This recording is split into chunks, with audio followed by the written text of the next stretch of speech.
Good afternoon and welcome. My name is Rachel Stohl. I'm the Senior Associate here at Stimson, and I serve as the Director of the Center's Conventional Defense Program, where we examine a variety of issues related to the international arms trade, including the export and use of unmanned aerial vehicles, which we are going to call drones, which I know will annoy many of you here in the room and online, but that's the sort of lexicon of the day, and we're going to embrace it.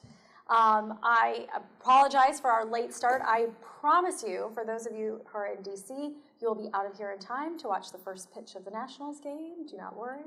Hopefully we'll have a good result today, and you can take that however you wish if you're a Cubs fan or a Nationals fan. So thank you all for joining us today for what I think will be a really engaging and timely discussion of the Trump administration's approach to U.S. drone policy and perhaps issues surrounding the use of force more broadly. And what I want to do today is really have a discussion. So while we, the panel, are up here to sort of provide some introductory remarks, what I'd like to do is have a discussion about the policy changes that the Trump administration may or may not pursue regarding the U.S. drone program and how the United States engages in counterterrorism operations overall and what the implications of those potential changes may be. So just in case some of you are new to this subject, as you may know, over the course of its 8 years in office, the Obama administration often looked to armed drones to conduct targeted strikes and counterterrorism operations around the world. The program did face criticism and controversy due to the use of drones outside what were traditionally referred to as active combat zones, including in places like Pakistan and Yemen, Somalia, and some other places as well, and also faced criticism due to the level of secrecy that surrounded some of the U.S. drone program. And we can talk about how that evolved over time and if we're seeing any backsliding on that level of transparency today. So in response to some initial criticisms, the Obama administration began to take some steps to improve transparency and accountability within the U.S. drone program, and particularly at the end of the administration set a tone for a more open and transparent program.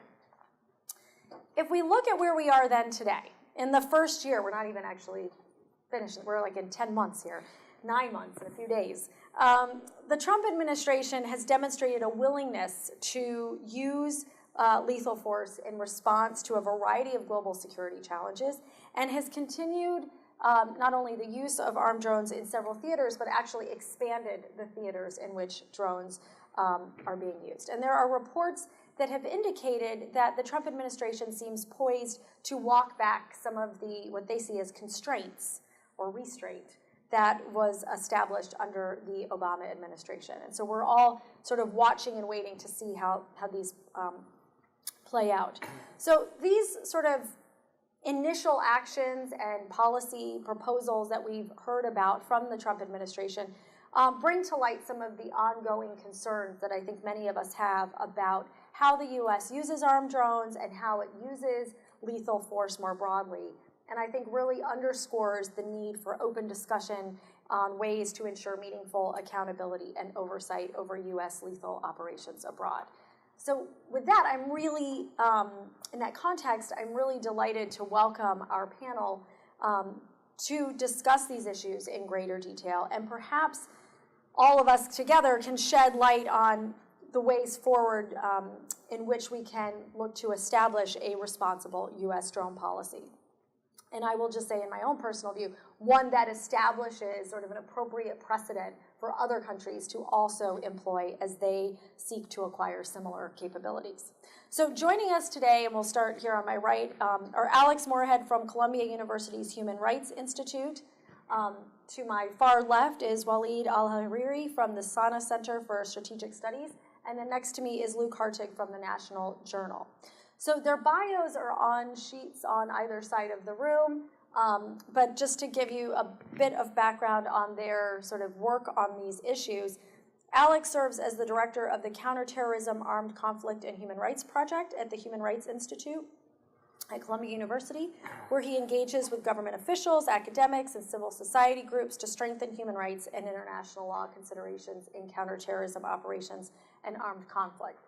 Waleed heads the New York office of the Sanaa Center for Strategic Studies, where he works on and advises UN agencies and international organizations on Yemen-related policy issues.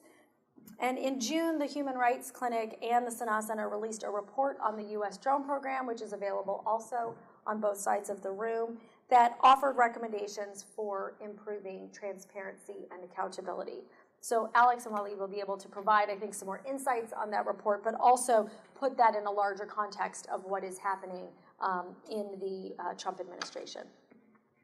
Luke currently serves as the executive director of the National Journal's Network Science Initiative and is a fellow with New America, but many of you probably know him from his previous life where he served as senior director for counterterrorism at the National Security Council within the Obama administration.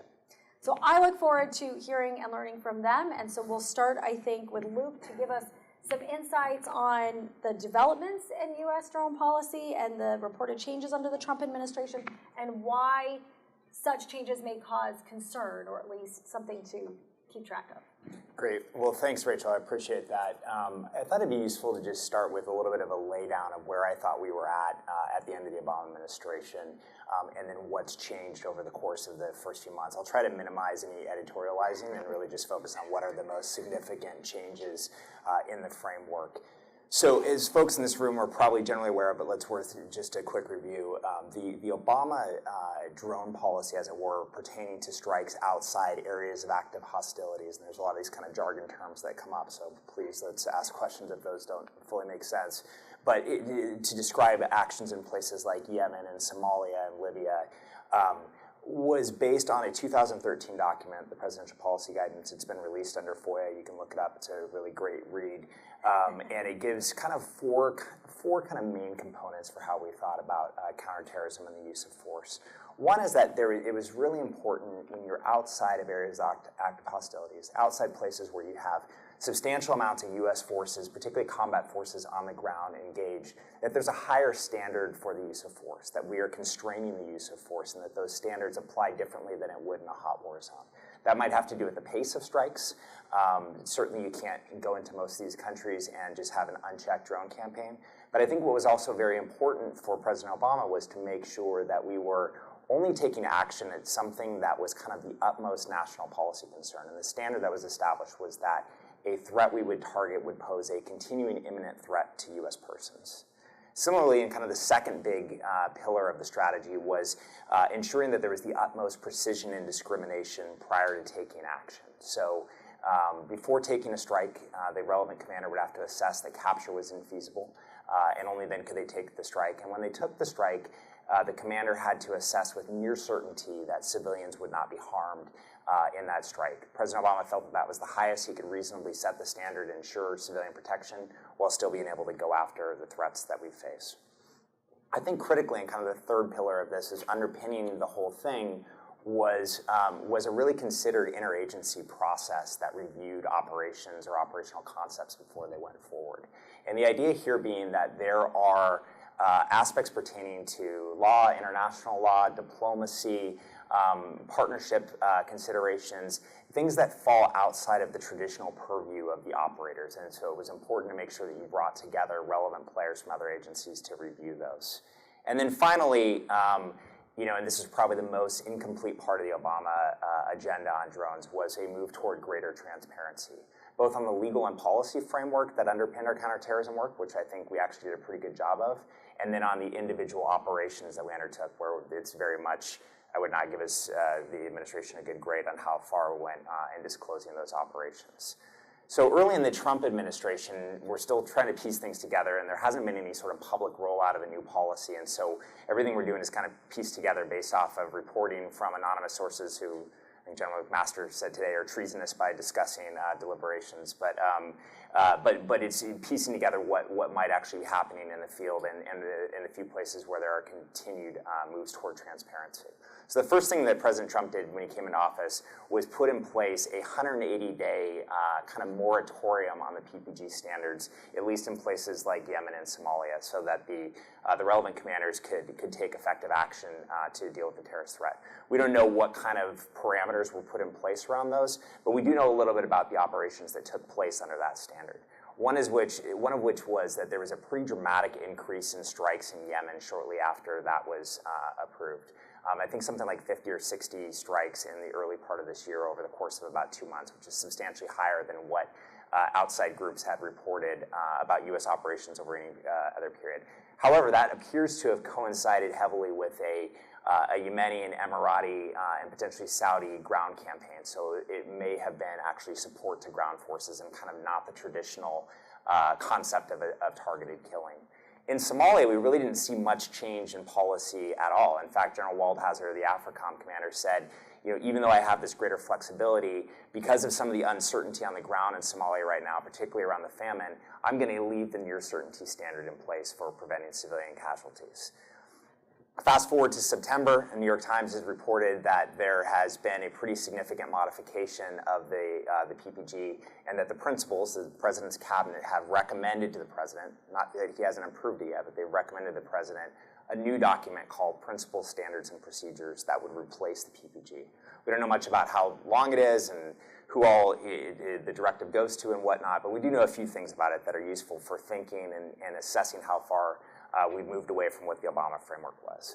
First of all, I think there are a couple of things from that new document that seems to affirm some of the core strategic tenets of the Obama administration, and from my perspective, very much incorporate kind of the professionalism of the foreign policy and national security career professionals shaping the current administration's thinking.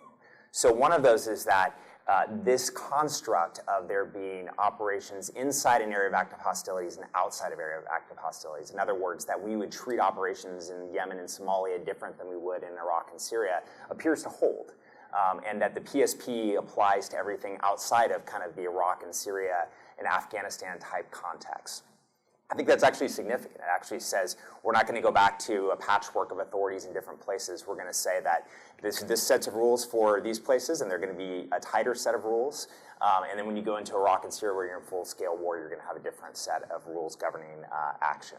Secondly, and probably the biggest victory and the biggest headline that comes out of the PSP is that the near certainty standard for preventing civilian casualties remains in place. Pretty substantial. I wouldn't have predicted that. I would have predicted potentially a slightly lower standard. I do fundamentally believe that our operators see both the moral and the strategic imperative of preventing civilian casualties, but I could imagine a world in which they might have pushed for greater flexibility. So the near certainty standard is, I think, a big victory for the old framework. Two things that have changed pretty dramatically in the opposite direction is that this continuing imminent threat standard, in other words, you can only take action against those who pose a continuing imminent threat to U.S. persons, is gone.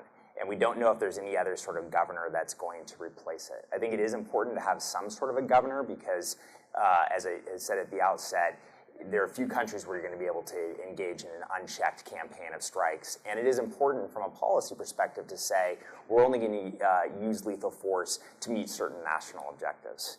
And what we know so far is that the interagency review process is being phased out, or at least a heavy portion of it delegated to the Pentagon. It's very difficult to assess. Well, I guess I should say it's not surprising to see that come about. Certainly the interagency review process of the Obama administration was heavily criticized. I disagree with most of those critiques, having participated in that review process, but there was a lot of criticism of that process as overly micromanagement and such, and so to see that change is not hugely surprising. I think there are a few things that we need to be watching as we move forward. One of which is a lot has changed since 2013 when Obama put out the PPG, and one of which is that places like Yemen, Somalia, Libya have become more complicated, and it's not so clearly a black and white world of Iraq, Syria on the one hand, or at that time Afghanistan on the one hand, full-scale combat, and these other theaters. What we see on the ground right now in Yemen looks a whole lot like war to me, and what we see on the ground in Libya, probably the same thing. That said, we probably don't want to get sucked into all those internal conflicts, and yet, so there should still be some sort of a higher standard for those places. But it's not clear if the definition is going to change to reflect the nature of the current conflicts in which we find ourselves engaged.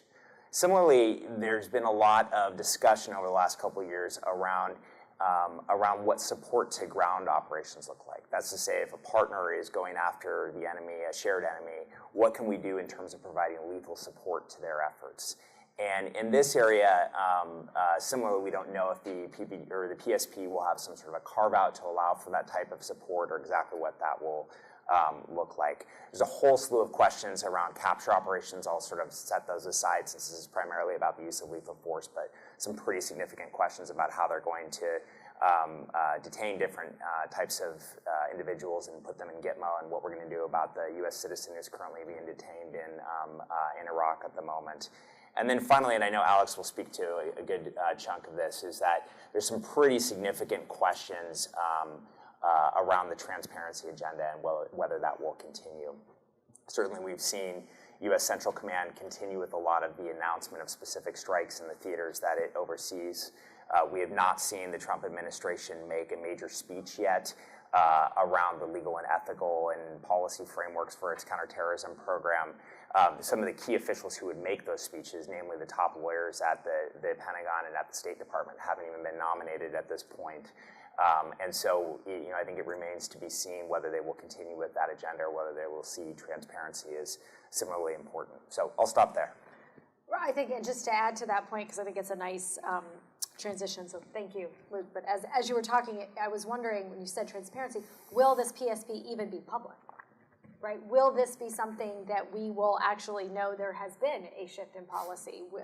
Is there going, if there's not a major speech, if there's not a major pronouncement, how will we know what the policy is? So I think. Yeah, and look, the Obama administration kind of tried to have that both ways, to be frank. The president gave a big speech, but the document remained highly classified until finally the Department of Justice stopped defending its secrecy in FOIA litigation. So. Right, and so will that precedent be sort of followed by the Trump administration? I think is still an open question. And I think that's a great segue to Alex to talk about, and maybe broaden the aperture a bit, to talk about not only your new report, but also how transparency is important to understanding sort of not only use of force, but how it relates to the legality of the strikes themselves, and what that means for sort of all of our work in the future.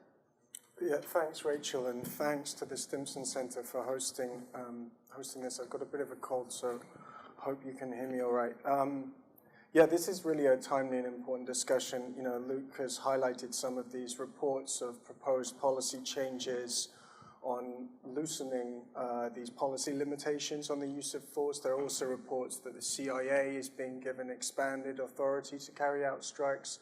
I'll touch on some of those concerns, and reports that there may be an expansion to new theaters, new places and countries in which the Trump administration will use lethal force. So I think it's a really important time to be discussing the legacy that was left by the Obama administration, what the future holds for the Trump administration, and to really reignite a broader debate about when and how the US government uses force.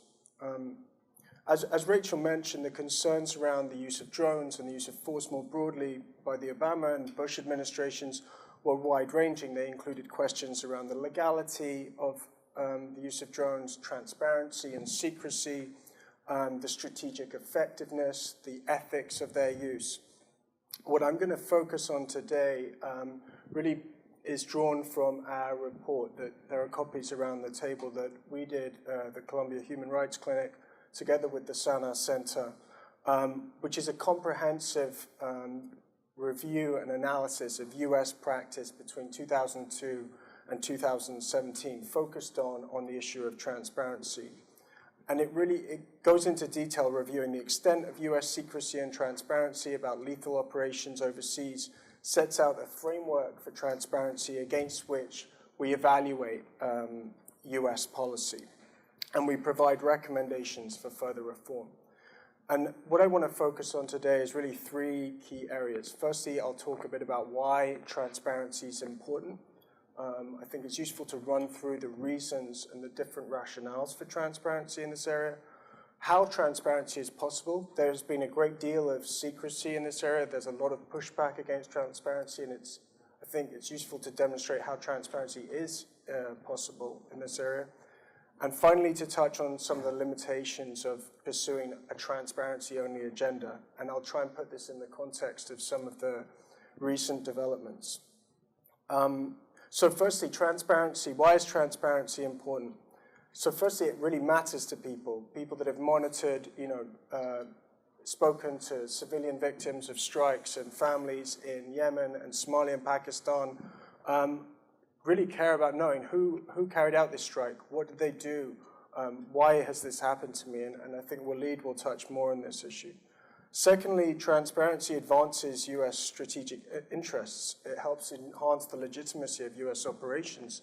If the U.S. is doing everything in secret, but has claims that they're doing it in accordance with the rule of law or carefully crafted policies, secrecy doesn't show that, and transparency reveals that.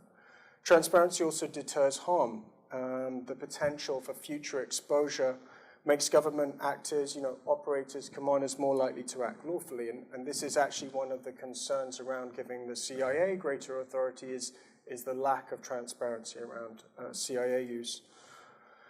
Transparency also promotes informed debate and is crucial to democratic accountability. We're talking about government's claim to use lethal force to kill people in other countries, and the US people, Congress have a right to know about the policies that are carried out in their name and to properly consent to them.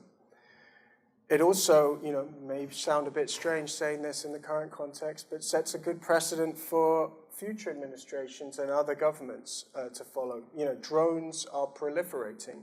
If the US is happy with secret drone use by other states, Russia, Iran, and so on, then it could carry on operating them in secret. But showing that it's possible to be transparent about these operations helps set the bar for the rest of the world.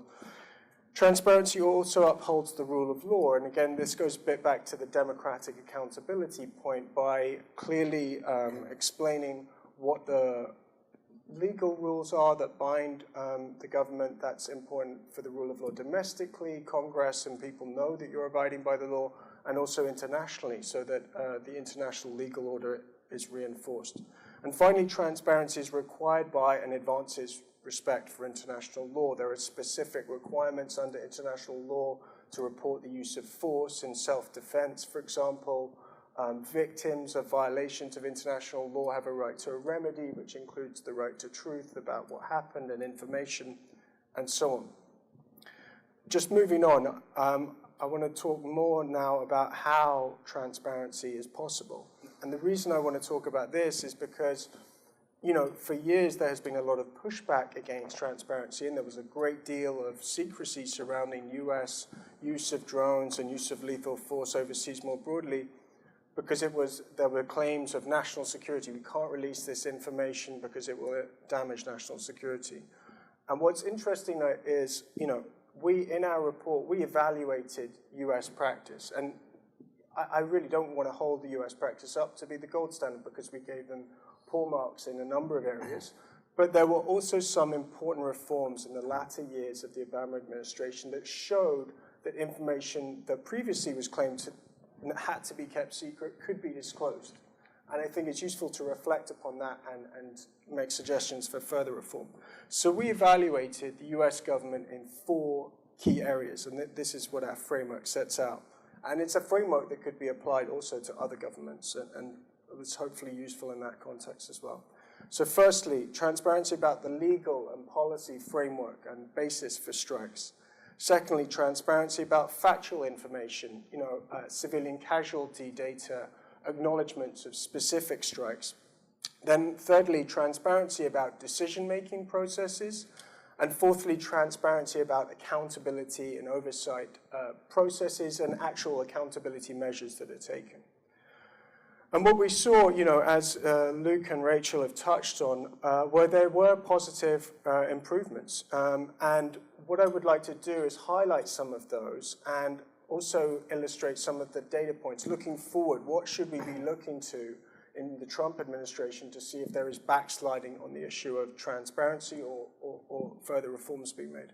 So, as Luke said, in 2010, from 2010 onwards, the US government, having not explained really at all the legal basis for strikes, began to publicly explain what its legal reasoning was. And in 2016, it released a detailed, fairly detailed compendium of the legal and policy frameworks applicable to strikes. And that was an important document. It has its limitations, which I'll come to, but it was important. And what's interesting about this, it was accompanied by a presidential memorandum which mandated the updating of this report yearly. So the last time this was reported on was December 2016. It'll be interesting to see, does the Trump administration continue and publish a new one in December 2017? It's a landmark point to see whether the Trump administration is continuing or changing. Similarly, and I won't go into more detail on this, but whether these policy rules, if they are being revised and if they have been, will they ever be published? And I think those are important questions to be pushing the administration on. There's no guarantee that they will be published, but it was a really important step that the last administration took to publish them. And thanks also to the ACLU for pursuing that with litigation. Another important step, but limited, was the disclosure and publication of civilian casualty figures, statistics in December 2016. They were also released, they covered sort of 7 years, 2009 to 2015. And the Obama administration, literally on January the 19th, 2017, released its civilian casualty figures for 2017. Now, those were released pursuant to an executive order on civilian casualties, which was another important reform. And that mandates the reporting on civilian casualties each May of each year. So in May 2018, the Trump administration should be reporting that. And that's another key moment to be looking, is the Trump administration doing this or not? Similarly, the US government, and actually the US military, started acknowledging specific strikes, like individual strikes that happened in Somalia from 2014 and in Yemen from 2016. And that was an important element. For years, you had no acknowledgement of numerous strikes in Pakistan, Somalia, and Yemen, people not knowing who had struck, when, and why. Now it's pretty regular practice for the military to acknowledge those strikes, and they've continued to do so under the Trump administration. What is a concern, though, in that respect, is if the CIA starts taking more strikes, because the CIA does not acknowledge its strikes, and strikes in Pakistan have remained almost completely secret. Another important moment was in 2015, an Italian and American civilians were killed accidentally in a strike in Pakistan. And that led to a huge, enormous amount of disclosure. Presidential apology by President Obama, promise to pay compensation, which I understand has been fulfilled in one case. A lot of detail. You can go onto the White House website or the archive version, and you find 40 pages worth of discussion of the operation and so on. And that was really an important moment in showing what could be disclosed. But now I'll segue into where there are areas for further improvement, and one is exactly that. Naming civilians and acknowledging individual civilian deaths and injuries has not really happened much. That was the isolation. So you had the Italian and American civilian killed, and you had this enormous amount of disclosure, apology, compensation. But for hundreds of Pakistanis, Somalis, Yemenis killed and injured in strikes, there's been almost no acknowledgement or official naming of what happened or apologies. And apart from the moral and legal problem with that, there's also, for US policy and optics in those countries, it looks pretty terrible that you go to such great lengths to name an Italian and an American, but you don't do the same for Yemenis, Pakistanis, and Somalis. The rules and the policies remain unclearly explained. Some of these terms about where the policy applies and when there's not any explanation of the parameters, and we get lost. You can get quite lost in the technical detail, but these terms really matter because they set the beginning and end for when these policies apply. They determine who the US is at war at any given time or is allowed to be fighting. And that's another key problem. Another element is that the US government did disclose one legal memorandum which set out the legal basis for a specific strike against Anwar al-Awlaki in Yemen in 2011. But they have not disclosed numerous other memoranda explaining the legal basis for other strikes, and that's one thing we call on for reform. So finally, I just want to move on to limitations of transparency, and I don't want to underplay transparency here because it is essential. It matters to victims. It's a crucial prerequisite for any kind of accountability. I'm not just talking about a criminal accountability, but political accountability, remedy and the truth for victims, also for the rule of law and for US legitimacy and strategic interests. But it's not a panacea for all of the issues and the concerns and the controversies surrounding the use of force. And I think this is where it's important to contextualize this in some of the proposed policy changes, which again bring to the fore concerns around the legality of US strikes in different countries and really a broader question of whether the US is going to continue to use force and continue to engage in war in an array of different places. So some of these concerns include, and I think the loosening of these policy limitations as reported, there are concerns really that this will, well, you have to contextualize this in terms of what the Obama administration's baseline was, which there are already concerns about the legal framework or legal interpretations that the US puts forward. And these include not just whether the US is carrying out targeting in a place which is at war or at peace, and there's a big debate amongst lawyers about whether the places where the US claims it's at war is actually at war, because they should be applying a much more restrictive framework, but also about who they're allowed to target in war, and whether they are genuinely acting in self-defense. And these policy limitations that Luke was talking about were put in place partly to alleviate concerns of partners, Europeans and so on, who were concerned about where the US was using force. And I think these will again come to the fore. Some of the key concerns are the US targeting lower level targets, people that don't pose an imminent threat. Should the US be engaging? Will that substantially broaden US engagement in these different theaters? As Luke alluded to, the change decision-making process, does that present problems in terms of oversight and accountability? Greater authority to the CIA, which presents a real challenge in terms of secrecy, much greater secrecy and accountability, and this potential expansion to new countries. So just to finish, I just wanted to reiterate that transparency is important for the reasons I listed. It matters to victims. It's strategically important. It's important for the rule of law and democratic accountability. Transparency is possible, and I think looking back to some of the reforms that were made, it shows that transparency is possible in a way that may not originally be conceived, and that this needs to be built on. But transparency has its limitations, and we need to watch for some key developments in the near future, including, will this new policy be disclosed? Will there be new operations against new groups in new countries?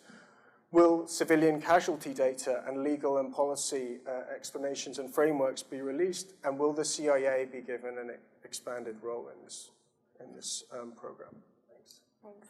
You know, I'm always struck when we're talking about sort of the differences between the Obama administration and the Trump administration in terms of this issue, and how many of us are wistful for sort of the standards that we saw in the Obama administration, even though at the time many of us were critical that those didn't go far enough. So there's this strange irony here that I'm continually brought back to. But I think this issue of transparency and why it's important really sheds light on why we're even having this conversation, and that's how it's impacting people on the ground, people who are affected by these conflicts where these strikes are happening, and how that can potentially affect U.S. national security and U.S. foreign policy interests in the long term.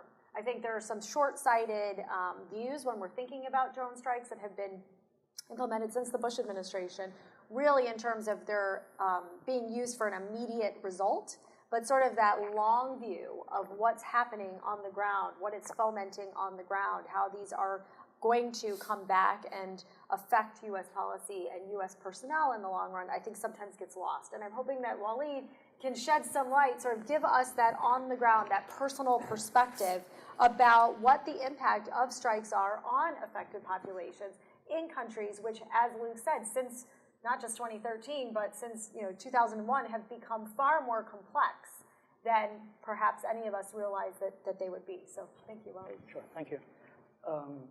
Yes, I will focus on specifically Yemen in relation to U.S. Counterterrorism in this country, while highlighting the impact of drones on civilians and whether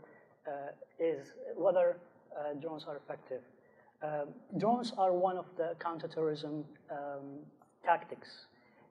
Counterterrorism have many tactics, and drones are one of them. Are they effective? That's a question, a broader question to the U.S. and countries employing these tools. If you look at the case of Yemen, unfortunately, missile strikes from drones have become a defining symbol of America for most Yemenis. If America had built a school in Yemen, most Yemenis don't know about it. If America had built a hospital in Yemen, most Yemenis don't know about it either. But what almost every Yemeni have heard about are the civilian deaths as a result of the drone. The herders who have their sheep on goats have been targeted, and then because of the remnants cannot be distinguished between them, and the animals have been buried together. The weddings have been turned into funerals because of these mistakes. The ordinary people who are just going by in their own to work and find themselves victims of drone strikes without any answers. There are many untold stories and endless suffering of civilian victims to drone strikes. The first, and very sadly, the first thought that a generation of Yemenis now have when they think of America is the drone flying on the sky hunting. And they sense this buzz in the community, it affects the entire community, not just in specific cases. And the drone program remains extremely secretive, as Alex had also mentioned. And since the first drone strike in 2001 in Yemen, 2001 was in Afghanistan, the US government did not disclose any information about how many people were killed in drone strikes until last year. And even until now, only about 20% of drone strikes have been, in general, have been acknowledged, according to the military records and the numbers. And the government says from 2009 to 2016, as Alex also referred earlier, that there were between 65 to 117 civilians killed, and yet they didn't mention who were these individuals, their names, ages, gender, or anything about them. And many have questioned the accuracy of these numbers. Independent organizations, human rights organizations, they estimate more numbers in this specific time period, about 474 civilian deaths from 2009 to 2016.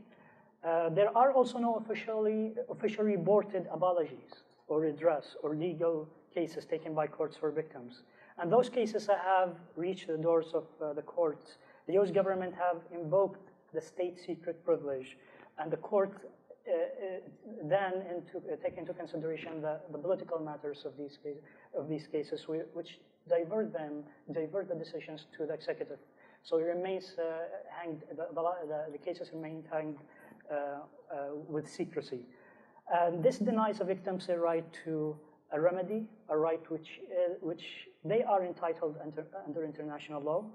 There is, however, an exception if the victims are Western citizens, like Alex mentioned.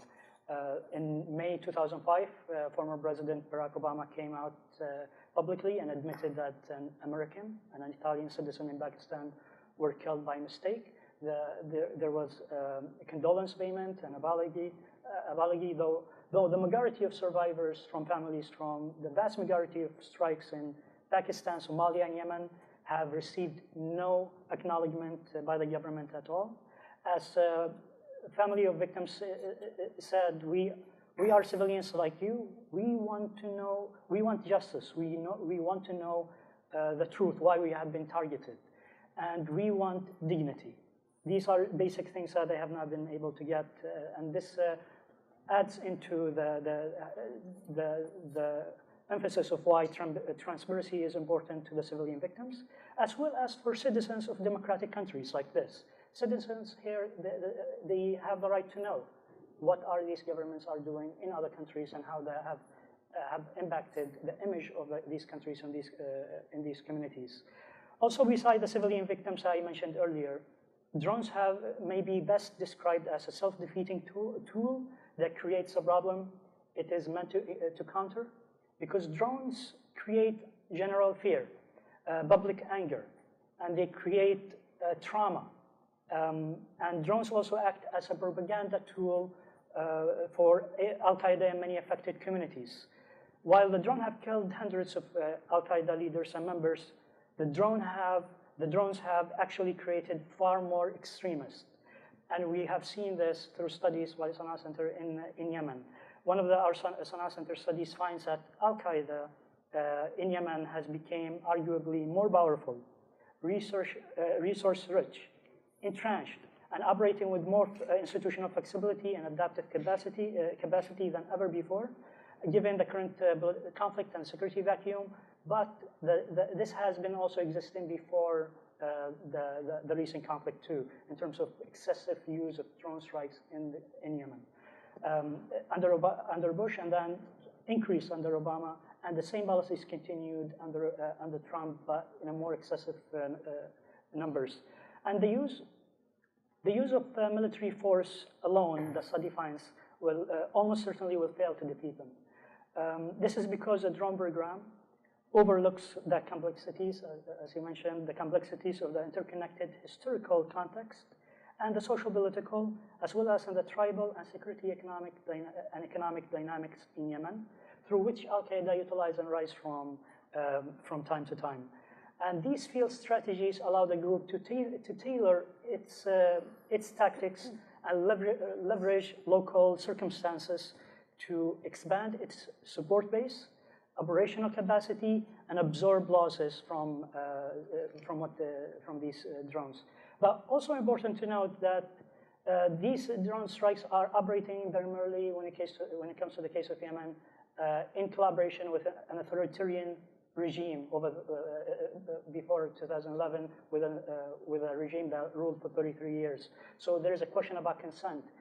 The consent comes from the elites who are collaborating with other countries. So there is a public anger in the ground, and they necessarily doesn't give the consent to the elites to give other countries to intervene in countries like Yemen, or at least these authoritarian regimes have not taken these cases in order to petition them in other countries or say these are mistakes and we have to deal with them.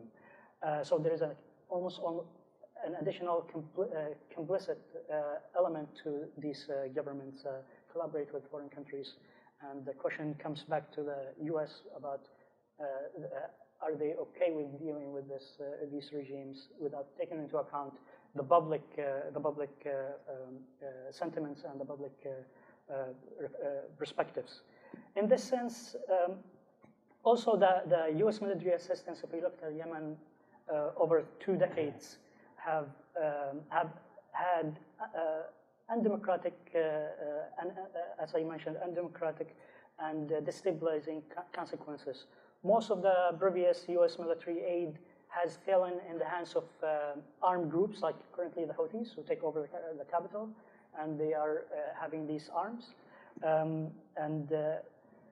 This mistakes and misguided policies continue. In this sense, I will say that the U.S. policymakers are failing to properly assess the realities before them. And you also could see this currently when you look at the current foreign policy trajectory. Shortly after taking office, President Trump increased drone strikes by approximately threefold in Yemen, increased operations by special forces. Also, the Trump administration's 2017 budget proposal outlines massive cuts in U.S. diplomatic and humanitarian spending and increases in the defense spending. You could look into how distant they are from the realities on the ground and how the impact have been. And this is while Yemen, while the UN announced early this year that Yemen faces the world's largest food insecurity emergency. And I will say, before I could stop here, but counterterrorism efforts cannot be viewed in isolation from the wider conflict today. But the US have continued to look at Yemen as a source of threat, not as a source of opportunity like its neighbors when they go and invest billions of dollars. And this have a lot of negative consequences. This narrow focus to the military lens have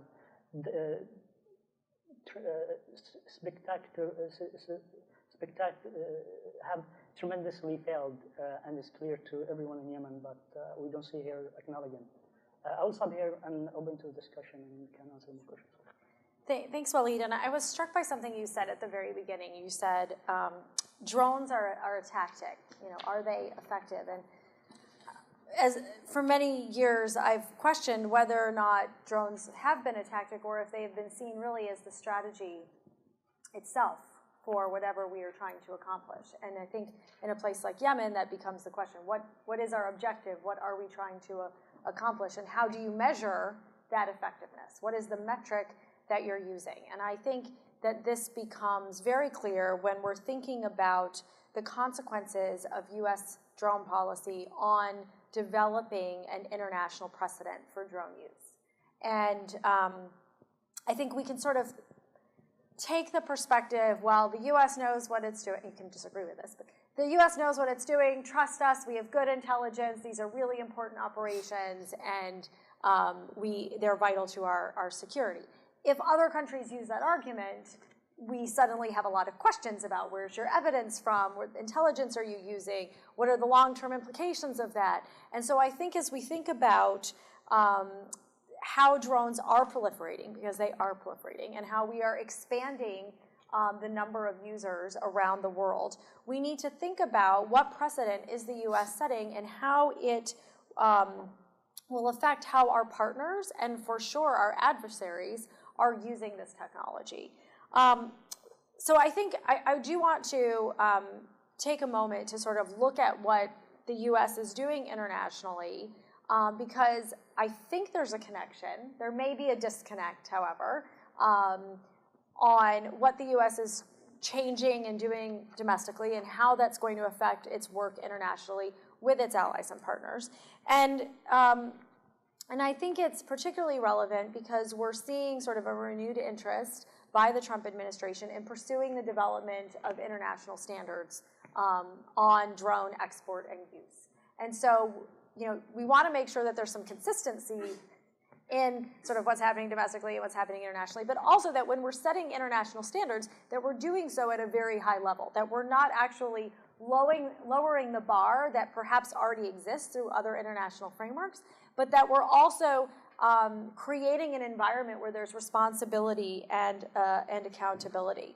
So in late 2016, sort of one of the last things that the Obama administration did was to initiate a process called the Joint Declaration on the international or development of international standards for the export and subsequent use of armed drones. And this initiative really sought to develop global standards. It didn't say what those standards are, but it said we all sort of agree there should be standards and we should have a process to do so. So it was pretty vague, but they got 53 countries to sign on to this. And those 53 countries, I think, demonstrate that there is an appetite to ensure that there are standards, that we're not just saying you can use drones and operations and strike whomever you want, whenever you want, with absolutely no consequences. So I do think it's a positive sign that there are countries that are willing to engage in these conversations. So the Trump administration came out, they said, we want to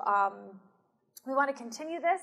It's sort of been relatively quiet for about 9 months on this, but there is some work that is emerging on these issues. I think a lot of questions remain as to sort of what the level of U.S. engagement is, how the rest of the world will view an initiative led by the United States and by the Trump administration, to what extent sort of experts who have experience in developing international standards are going to be engaged, what the priorities will be, what standards look like. Are they sort of at the highest level, or are they sort of a low level that gives sort of permission for actions which maybe other countries or other experts would not feel are acceptable? So I think there's a lot of questions about the specifics. But I think there's also a larger question that we need to ask ourselves, and that is, what are we trying to accomplish with developing international standards? Are we trying to say, do as we say, not as we do? I mean, that's sort of a cynical view that I can't help myself. Are we more concerned about sort of the characteristics of this technology than we are about the technology itself? So would standards apply to other systems if they also do the same things or are used in the same way? Are we singling out this particular weapon system in a platform, really? It's a platform to use of other weapons. Are we singling out this technology in a way that potentially could be detrimental to other systems and other use of force operations? So I think we need to think about what are the ramifications of sort of separating drones out and saying what exists already in terms of export criteria and controls, in terms of use in international law and legal frameworks. If those are not enough, why are they not enough? And would such standards apply to other systems as well? I think those are important questions that we need to ask if we're truly concerned about the threshold for use of legal force, for example. I just think those are responsible. And we also then, if we decide, yes, we do need to develop international standards around drones, which the answer very well may be yes. But if we say yes, how do we ensure that as the technology develops for these systems and other systems, that we future-proof whatever it is that we do? So as you know, whenever you try to regulate something, if the technology already exists, you're regulating it from behind, and it's basically moved by the time it moves through the bureaucratic process. So how do we future-proof a process to ensure that it is not sort of irrelevant the moment that you address it? I think the United States and other governments that are involved in this issue are trying to combine issues of export controls and use, and I think that's an interesting approach and one we don't see often. The Arms Trade Treaty looks at export control and use and tries to bring them together, but there are limited cases where that is the case. We're looking to stop proliferation, to irresponsible, and you can define that how you are, to irresponsible users, but also avoid unacceptable consequences. And those unacceptable consequences could be civilian harm, it could be use outside legal frameworks, it could be violations of international law, whatever that unacceptable use is. So how do you tie these things together? Because I think they're really noble ideas and potentially even very useful ideas. But I think it's going to be a challenge to, for example, focus on exports and the subsequent use of those newly exported systems. What do you do with all the systems that are already out there? How do you determine if this was this a drone I already had in my arsenal, or is this a new one I got?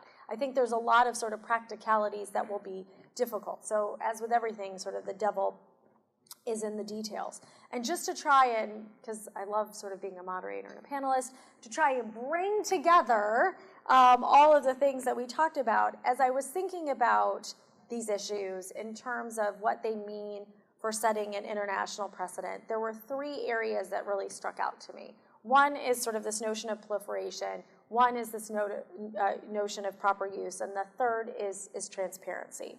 So if we think about proliferation, We know that the proliferation is proliferating wildly. When we first, I think our first drones event here was probably 3 or 4 years ago, and we had a very small number of countries that had access to this technology and were using it actively. That number continues to grow. Pretty much every event that we do on drones here, we can add another country or two to the list.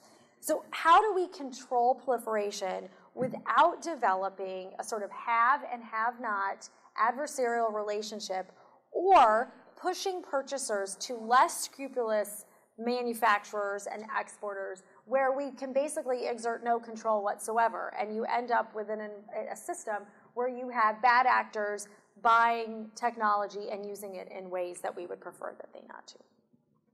With regards to proper use, I'm thinking about sort of these notions of accountability, which goes to sort of both Alex and Waleed's point about acknowledging when mistakes are made, because mistakes are made in war. It is the reality. How do you respond to those mistakes? How do you strengthen legal frameworks? Don't let anyone tell you different. There is a wide body of international law that's already out there that relates to use of force. And how do we look at sort of international human rights law, international humanitarian law, law of armed conflict? How do we reiterate them in a way that doesn't undermine them? Because that's my fear, that if we start saying, well, it applies here but not here, and we're going to parse out this where it's applicable and where it's not, then we sort of lose what we already had, and that makes me a bit nervous. And then lastly, transparency, which is a good thing for all the reasons that you described. And in an international context, it could even mean more, right? It could be knowing what has gone to which country and how they're being used, and so you know what your partners and allies are doing, and you're sharing information, and you're saying, hey, this is actually, it looks suspicious, but this is civilians here, this is a wedding party, this isn't actually a gathering of terrorist actors. And as Alex said, there's a lot of aims that transparency accomplishes. I think, as an individual, right, transparency lets us know what's being done in our name and allows us to hold our leaders to account. And if we don't know what the new policy is, if we don't know where the strikes are happening, it's harder to have intelligent conversations and fact-based conversations to say, this is of concern, this is of great comfort, whatever the case may be. But I do want to say, and this is not to throw cold water on transparency, but transparency is a policy prescription. There is no concrete obligation to be transparent. It is a value. It is something that we hold dear. And I think it's really important that the U.S. maintains an open and transparent U.S. policy that allows us to support our broader strategic objectives. So I think we have to think about sort of what our value is in this country towards transparency, and how do we export that? I don't know if you can export transparency, but that idea, that concept of transparency, and establish a proper standard for some international norm. So I think I will stop there and open it to questions, because I want to make sure that we do have time. I know we have quite a few reporters in the audience, and I know you all are on deadlines. And so if there is a reporter that wants to ask a question first, I'm going to use my prerogative to allow that, and to also ask you to hold the mic straight down so we don't get the feedback, and to introduce yourself when you ask your question. So any reporters? I'm looking at you. Not going to raise your hand? Okay, go ahead. I wrote about today, the story that ran today, about the export issue for drones, and sorry to use the term, but that's what we call them. You have to introduce yourself. So I wanted to ask Luke to begin with. So you were in the Obama administration right up to the end, is that correct? Until early 2016. Okay, so you were there during in 2015 when they announced their policy for export of UAVs.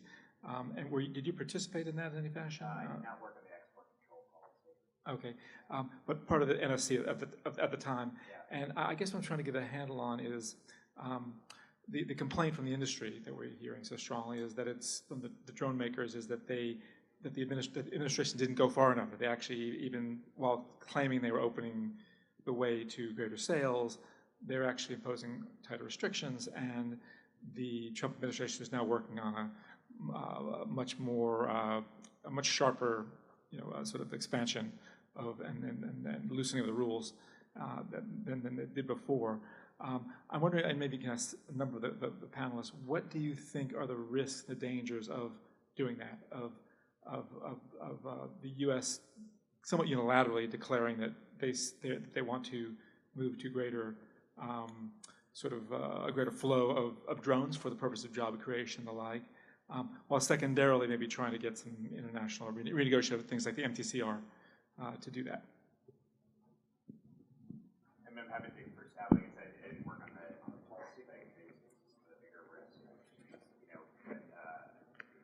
I think the rationale that being able to create a remotely piloted aircraft with a weapons on it is not a great advance or it's not a great technological feat.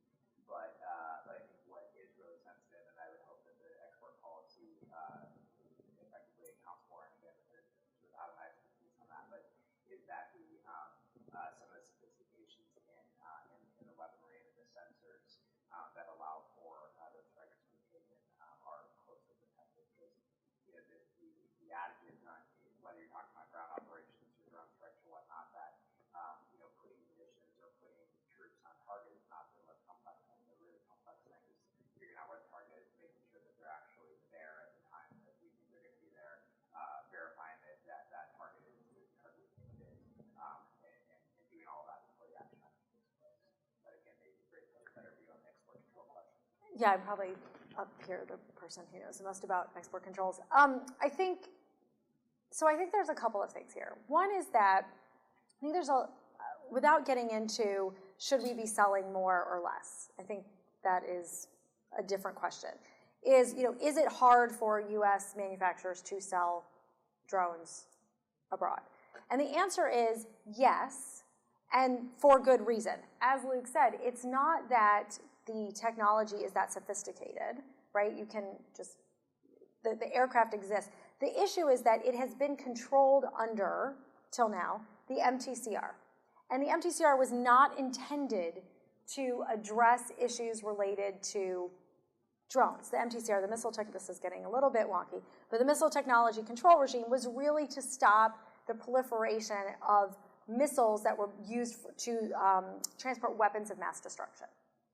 Now, it had very technical specifications, and those technical specifications catch drones. And so, for certain categories of systems, there is a presumption of denial, which I want to reiterate is not a no. It doesn't mean, it's not a prohibition. It is simply saying you start at no and you have to get to yes. Whereas with other systems, you start at yes and then you have to say why no, right? That's how licensing works. There is, I think, a misunderstanding by either licensing officers or those who are involved in the transfer process. If they see something that shows up as a Category 1 system that has a presumption of denial, the inclination is to say no without maybe doing the due diligence that would get you to the yes. It's just easier to say no. You have the cover of the MTCR. I think if there was a fundamental shift in the understanding of what presumption of denial meant, it would make things move more quickly and thoroughly through the system. There may be reasons, though, why you want to start at no and then get yourself to yes. There may be, and we have sold, even with that presumption of denial, Category 1 systems have gone to other countries. So it is possible to overcome. So it'll be interesting to see how that is addressed in a new policy, whether or not you're now starting at yes and then get to no and have to make a decision why you wouldn't export, or if you maintain sort of those controls that prevent weapons, not just drones, but other weapons from leaving the United States. So I don't know what the answer is, but I think if we had a shift in sort of mentality of why this exists and how we overcome it, then there may be less of a backlash against it.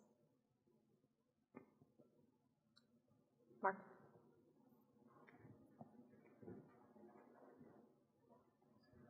I'm wondering if it's possible to draw conclusions about who, during the Trump administration, which organizations are conducting these strikes, the CIA versus the Pentagon. Alex, you had mentioned that in the Trump administration, the military commanders are sort of keeping the same policy of announcing strikes in Yemen and Somalia as they had in the Obama administration. I'm wondering whether, taking that, what you can sort of then say based on the totality of strikes by published organizations, Long War Journal, et cetera, whether we can actually draw conclusions that the CIA is also doing a number of strikes based on known strikes that are not, acknowledged publicly. And is there any, and maybe Luke can talk about, where they were at the end of the Obama administration about, this ballyhoo transfer to the Pentagon, whether they really sort of ended up with any sort of clear answers there. Do you want to take the first stab and then? Sure, yeah. So it's difficult to say because it's difficult always to know all the number of strikes that are happening in a particular country. I mean, there are organizations like the Bureau of Investigative Journalism, which probably is the most comprehensive tracking of what's going on. I think it looks like in Pakistan, it's still the CIA mainly, and those strikes are not disclosed. And I think it's partly because it's the CIA and partly because of a deal with the Pakistani government that they don't want to be seen to be consenting to these strikes, which goes back a long way and is also very problematic in terms of democratic accountability, both within US and Pakistan. In Yemen and Somalia, if you look at the numbers, I mean, I don't have them at my fingertips, but counted by the Bureau of Investigative Journalism, it appears that the military is doing most of these. And if you look at the first few months of, in Yemen, for example, the first few months of the Trump administration, there were a lot more strikes, and most of them were acknowledged. Some were acknowledged saying, oh, we did like 30 strikes this weekend. It was not like the previous, and that was a slight backslide in terms of not acknowledging individual strikes. They said, no, we just did 30 in this period. But they were acknowledged, and that indicates that it was probably the military. There's also a question, though, maybe there is some CIA involvement in those strikes, but the practice is different in terms of when they're carrying out. And I think the Trump administration said early on that they wanted to resume sort of responsibility for many strikes to the CIA. They wanted to turn that back over, that was not something that had been eliminated during the Obama administration, but there had been sort of and maybe you can talk about rhetorical discussion about maybe this should be sort of a DOD operation versus a CIA one. And the Trump administration came out I think it was like March-ish, maybe, March, April, that saying, actually, we'd like to see the CIA take on a larger role. But I don't know if, Luke, you want to mention where you... Yeah, well, I can't say anything about what CIA may or may not be doing, but I would say as a more general matter that the approach toward transparency as pertains to specific operations was something that was really honed over the Iraq and Afghanistan conflicts in particular, and it was meant to Michael. Got it? Okay. And the policy as it evolved from the operators was meant to not just be a moral and ethical perspective, but something that was really strategically important to be able to explain to the population why we took an action, what we assessed the results of that action were. And I think when you're thinking about some of the theaters that we currently operate in, places like Yemen and Somalia, it is really important because as Waleed spoke to, there's not exactly widespread support for these types of operations. And in order to maintain at least a level of tolerance, and that even might be too strong of a word, you have to be able to explain what you did, roughly why you did it, and to be able to own up to mistakes you made. You also, I think, have to be able to differentiate between actions you've taken and the actions that might have been taken by the host nation government, which, as a general matter, tend not to be as precise as U.S. operations. So there's lots of reports out there about what may or may not be happening. I think that anything that rolls back that transparency would be a real loss for our operators, not to mention our moral credibility. And that's something I think what we'll do is take a few questions at once and then answer them. But I think if you look back to our 2014 task force report that the Stimson Center put out that was led by former CENTCOM Commander John Abizaid and Rosa Brooks from the Defense Department, we said there shouldn't be an prohibition on CIA strikes, but they should be the exception and not the rule, primarily for the very reasons that you described, that there is a level of accountability that's required, a level of transparency that's required, and if you're doing something in the name of the United States, it should be open and transparent to make sure that we're fulfilling our responsibilities. So let's take, we'll just, you know what we'll do? We'll start on this corner, we'll pass the mic down and just go down this line. Hi, Genevieve Boudelier from the Peace and Security Funders Group. We are a network of 67 private, public, and operating foundations. This conversation reminds me a lot about conversations we have regarding nuclear nonproliferation and nuclear security. So I'm wondering, is there a role that the philanthropic sector can play in this conversation that they might not be playing at the moment? Is there an opportunity for the philanthropic sector to intervene? Can you just pass it just down this row? Thank you. This has been a great discussion. Thank you. My name is Daphne Evyatar with Amnesty International.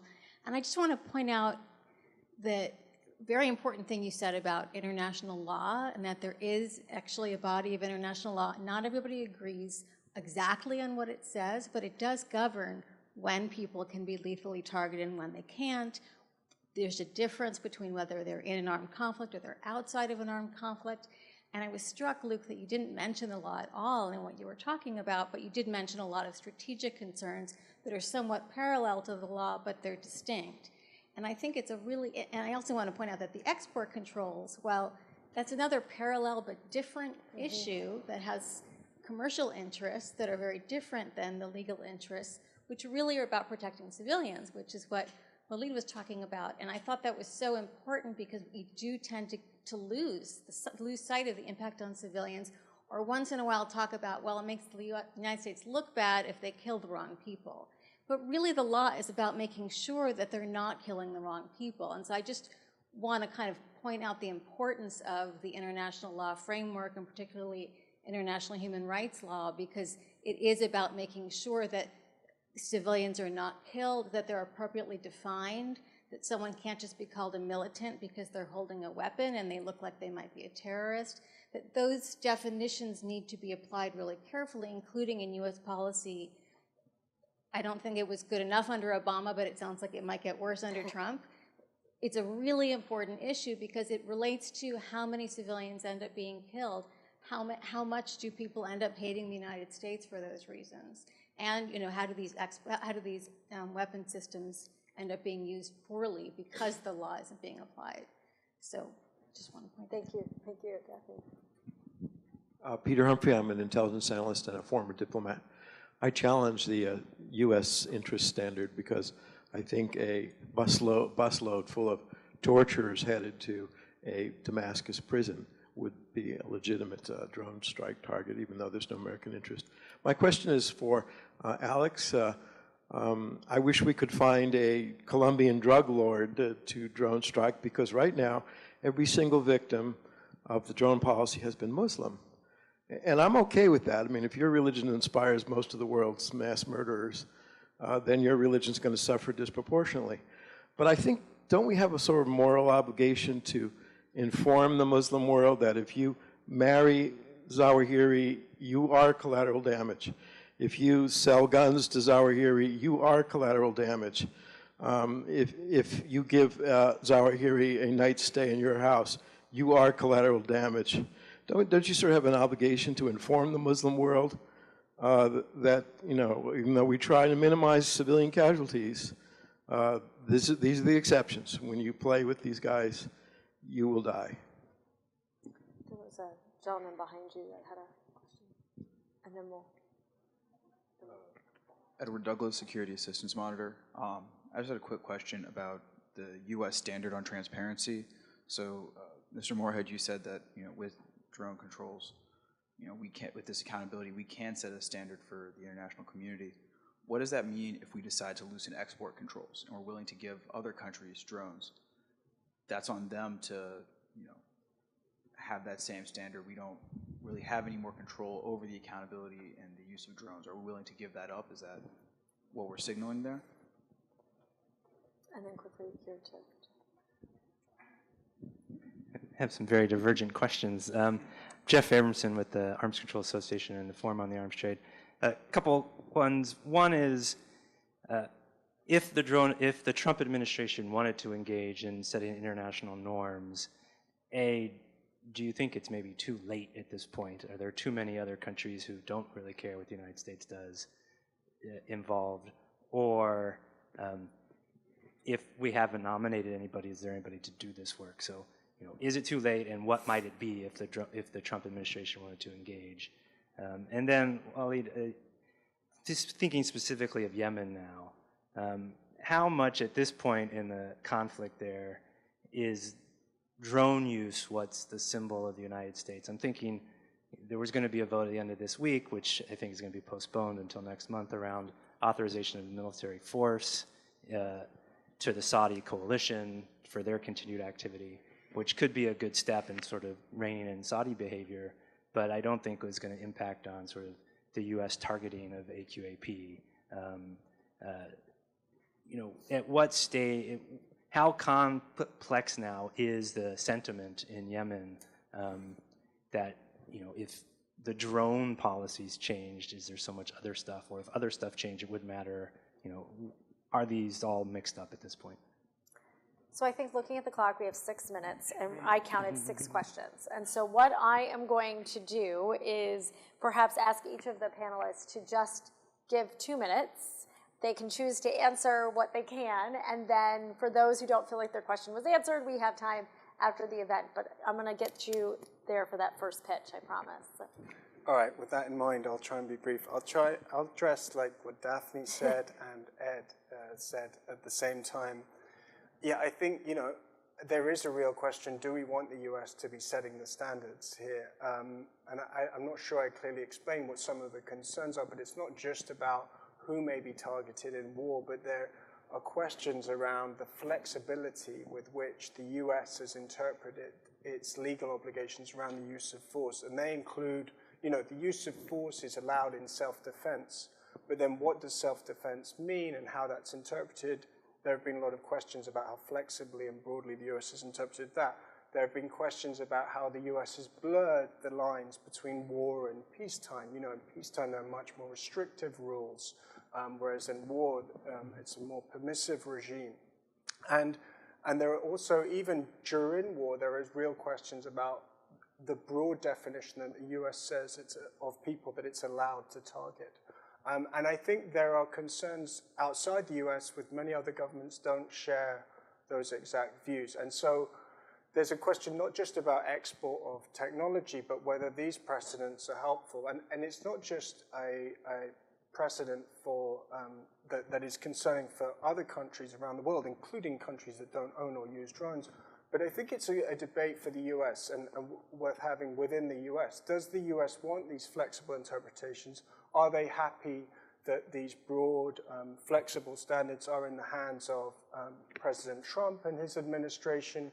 And what does this mean for the US in terms of how it's involved in war and the use of force around the world generally, as well as the impact on civilians and so on, which is at the heart of this? And one final point on that, the lack of reference to human rights law by the US has been striking in all of this, and that absence is another major concern. Just quickly on one other question about whether the US has an obligation to notify people about collateral damage. I didn't really get the whole generalization about the Muslim population, and I found that a bit, I don't really want to respond to that. But if I flip the question around a bit, the US should be clearly explaining what its legal basis for strikes is, who can and cannot be targeted, in what circumstances its policy rules apply and do not apply, so that people know where they're at risk. I think some of the categories of people that you identified, that gets close to what Trump said in terms of bombing families. They should not be, someone that's married to al-Zawahiri is not a legitimate target under international law. There are then other, we'll get into complicated questions about particular instance, but I think just flipping that around, I think it really is important for the US and all governments and countries using force to clearly explain what their legal reasons are for strikes and how they interpret the legal norms that govern. So I'm going to tackle 3 of them in very quick order. Genevieve, I think your first question from the philanthropic sector role, one of the biggest things that I think is continuing to fund the great work of human rights organizations. I can tell you how uncomfortable it was in the tuning in to the other side of the table from somebody like Daphne. But the ability to go in and do deep dive research, things that journalism organizations don't have the resources to commit to, and be able to come out with an accounting of that is really, really important work. I hope we get to a better place where the U.S. government is able to push back on specific areas and have more of a dialogue rather than a listening session. Which brings me to Daphne and your question about why I didn't reference the international legal obligations. First, I'm not a lawyer, so I felt like I was a little bit committing malpractice there. But I know my colleague Ryan Goodman of Just Security has been in a bit of a debate with you and some others around the legal obligations for it. And I feel like it's one of those things like I want to jump into it. I think I made the comment to Ryan that it's like it's sort of like if Steph Curry and Russell Westbrook asked me to play a game of pickup, we're all about the same height, and it's going to end really badly for me. And that's kind of how I feel about it. That said, I think based on the experience I had as a non-lawyer working on this in government, the standard of using the law of armed conflict as the legal basis and then imposing additional standards that approximate or that are consistent in some ways with international human rights law without getting into a full debate on that.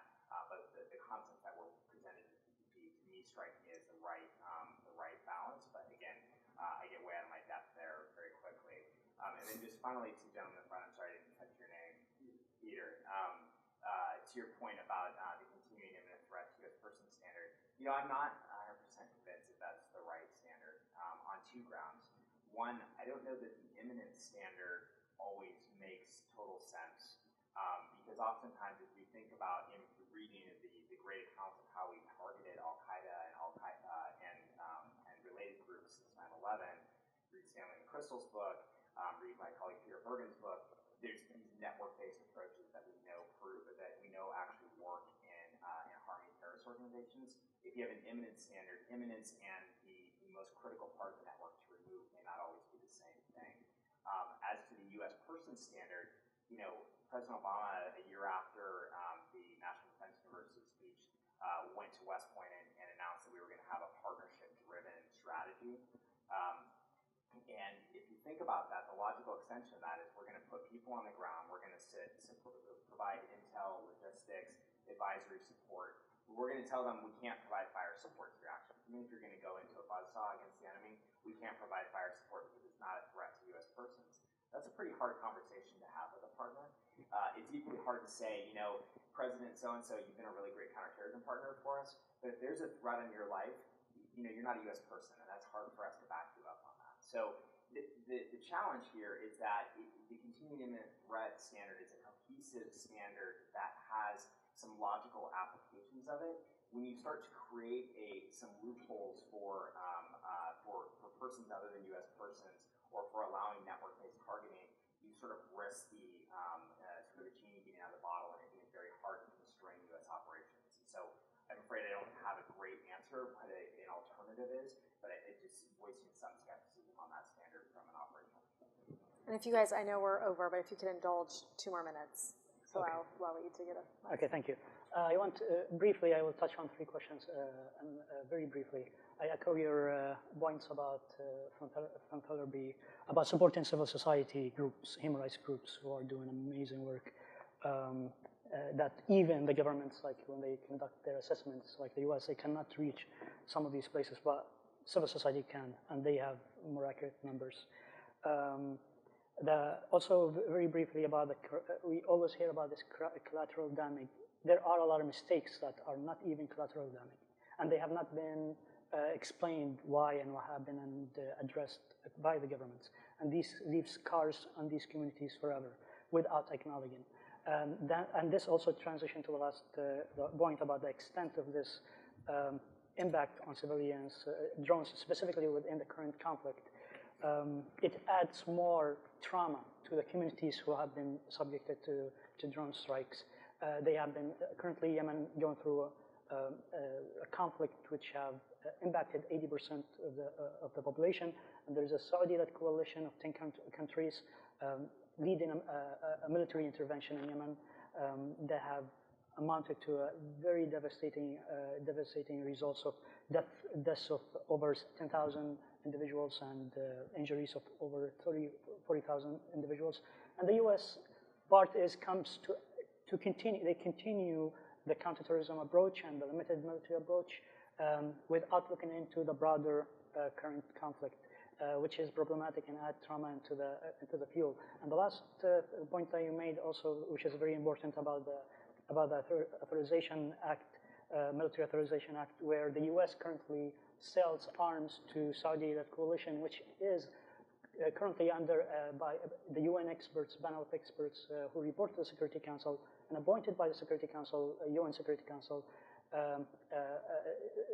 says that the Saudi are involved in international human rights violations in their military targeting in Yemen, especially by also using cluster munitions sold by the U.S. and by the U.K. and other countries. The mistakes even by the Saudis have been accounted for better or worse. They take the U.S. take the blame of the mistakes of the Saudis, and they have